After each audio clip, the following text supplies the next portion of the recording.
Alright, last video for the introduction series, and this is layer masking, another very important tools. I mean, really Photoshop has so many different tools. I'm just trying to hit some of the highlights so that I can get you guys to doing some architectural photo editing. So anyhow, this is one of our last for the introduction series.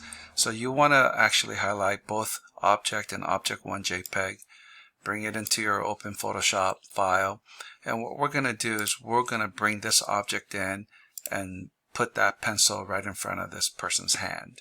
So here what we're going to do is we are going to just simply select an area, and let's just do Control C, which is copy, and then we're going to Control V, pop it right in here. Now you'll notice that we have a brand new layer and then we have a background.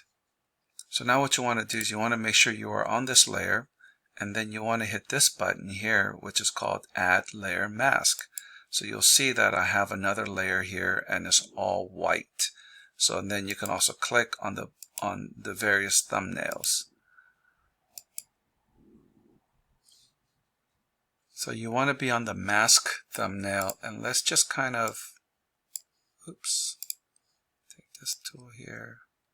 And I'm just going to highlight around this pencil here because I don't want to see that. And then magically it already went and it just really just selected that pencil.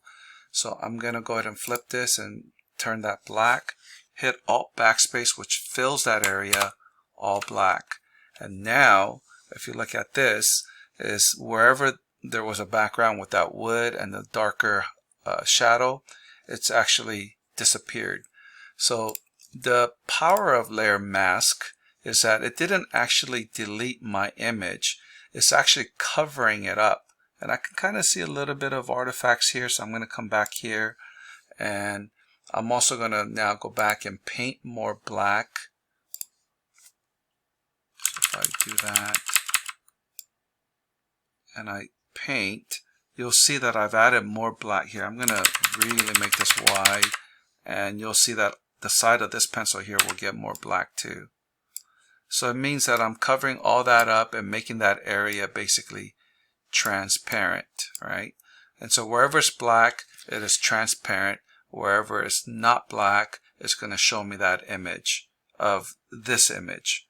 If I actually delete this layer mask, my image is still there. And that's the beauty of this thing, is that you're editing it, but you're not actually getting rid of the pixels.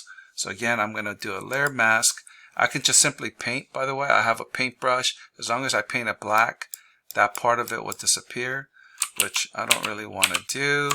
In this case, I'm just going to go ahead and take my little quick selection tool here and kind of select and tell Photoshop, hey, I want to select all of this stuff here.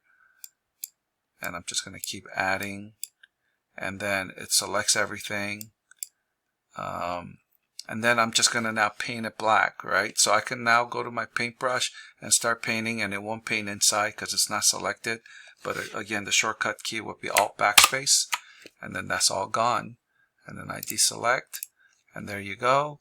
And then now I can come back to my image here, and then I could actually make it smaller,